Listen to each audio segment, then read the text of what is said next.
Dan kali ini gue mau cerita tentang satu kisah mistis, kisah di luar nalar yang sampai sekarang gue masih belum mengerti kok bisa terjadi. Dimana gue ngobrol sama seseorang yang ternyata sudah meninggal.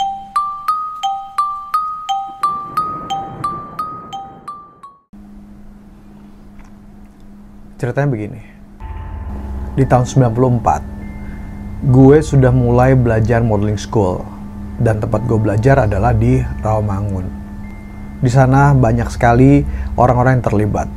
Ada pelatihnya, ada orang yang belajar modeling school, ada pengurusnya, bahkan ada pengurus gedung. Kita semua tuh akrab satu sama lain, suka bercanda, suka ngobrol. Termasuk salah satu pengurus gedung. Seingat gue, pengurus gedung di sana juga memakai seragam warna coklat.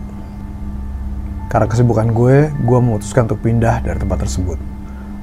Dan gue pindah untuk latihan di daerah kota, dimana saat itu gue udah mulai jadi seorang pelatih. Setelah 2 tahun di tempat yang baru, gue juga memutuskan untuk sambil kuliah di daerah Cikini. Sampai suatu hari ketika gue mau berangkat kuliah, saat itu gue naik bus, gue ketemu dengan bapak pengurus gedung dengan menggunakan seragam dan dia ada di terminal Depok. Pas ketemu gue happy banget dong. Gue pikir, wah ini si bapak penjaga gedung. Udah lama banget gue gak ketemu sama dia. Ciri-cirinya itu, bapak itu tidak gemuk, tapi tinggal juga kurus. Kelihatan masih muda, tapi rambutnya sudah ubanan. Begitu melihat bapak itu, gue langsung dong heboh. Gue langsung samperin dan gue menyapa, "Pak, apa kabar?" Sambil gue tepak badannya. Dan gue ngerasa kita ngobrol tuh begitu seru gitu. Dan akhirnya terus dia bertanya sama gue. Dia bilang, "Kok udah lama gak pernah ketemu? Sibuk ya? Kemana aja?" Gue jelasin kalau gue udah gak latihan tempat yang lama. Tapi sekarang gue latihan di daerah kota. Obrolan kita tuh semakin seru. Dan gue sempet cerita kalau gue baru mau dapet iklan. Dan syaratnya itu harus bisa berenang. Padahal gue saat itu betul-betul gak bisa berenang. Dan gue juga cerita kalau saat itu gue ambil kuliah di ABA, yaitu tepatnya daerah Cikini. Terus kemudian dia cerita juga dong, kalau dia ternyata sudah tidak kerja di tempat yang lama, di velodrome, Rawamangun. Dan dia bilang kalau dia itu sekarang udah pindah kerja di kolam renang Cikini. Gue bilang, pas banget nih Pak.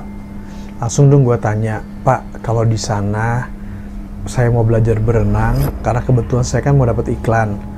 Ada pelatihnya nggak? Berapa pelatihnya?" Saat itu gue tanya gitu. Terus kata dia, "Oh ada, gampang, datang aja." Gitu. Kebetulan kan dari kampus gue ke kolam renang Cikini kan deket banget.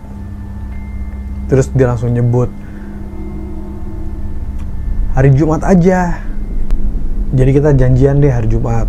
Habis bilang hari Jumat, selesai, obrolan kita selesai, dan terus akhirnya kita pamitan. Obrolan kita tuh seru banget. Yang gue tangkep adalah setelah sekian lama kita gak pernah ketemu, terus dia juga udah pindah tempat kerja, dan ternyata dia bekerja di tempat di mana deket banget sama kampus gue. Dan gue butuh banget saat itu untuk latihan berenang, supaya gue bisa dapet iklan baru saat itu. Obrolan yang singkat, padat, seru. Ya ibaratnya udah lama gak pernah ketemu, tiba-tiba ketemu lagi kan, bahagia banget kan. Ketemunya unik lagi. Kenalnya di Rawamangun, ketemunya di terminal Depok. Di terminal Depok. Selesai dari itu, akhirnya kita melanjutkan kegiatan masing-masing. Gue berangkat naik bus menuju kampus gue, dan gue gak sempet tanya dia mau kemana. Pas di hari Jumat, gue ada kesibukan lain. Jadi gue tidak datang ke tempat yang kita janjiin, yaitu ke tempat kerja dia yang baru di kolam renang Cikini. Saat itu gue gak jadi datang ke kolam renang Cikini tempat dia bekerja, padahal gue udah sempet janjian. Waktu jalan terus. 3 bulan kemudian gue datang ke tempat latihan gue yang lama, yaitu di velodrome. Nah, di sini ceritanya. Ketika gue sampai di sana, gue langsung menyapa teman-teman gue yang udah menyambut gue. Gue bilang, "Hai, apa kabar lo?" Wah, pokoknya seru deh. Pokoknya teman-teman gue saat itu menyapa gue dengan hangat istilahnya. Setelah gue ngobrol-ngobrol panjang, gue teringat bapak itu. Gue tanya, dan gue nggak ngasih sign ke mereka kalau gue tuh sebenarnya udah tahu bapak itu udah pindah gitu. Gue bilang sama mereka, si bapak itu kemana? Terus mereka jawab dengan santai, oh bapak itu udah meninggal bro. Oh, gue shock lah saat itu. Tapi gue sempet positive thinking aja. Gue mikir, oh mungkin bapak itu mau pamitan sama gue, ketemuin gue sebelum meninggal gitu. Terus teman gue nanya lagi, kapan lo ketemunya?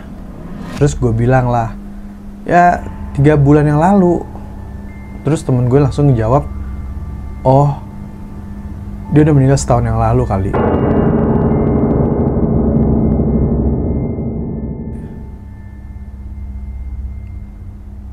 Gue lemes dong. Gue pikir, aduh siapa yang gue ketemuin waktu itu? Siapa yang gue ketemuin 3 bulan itu? Tapi gue nggak habis pikir.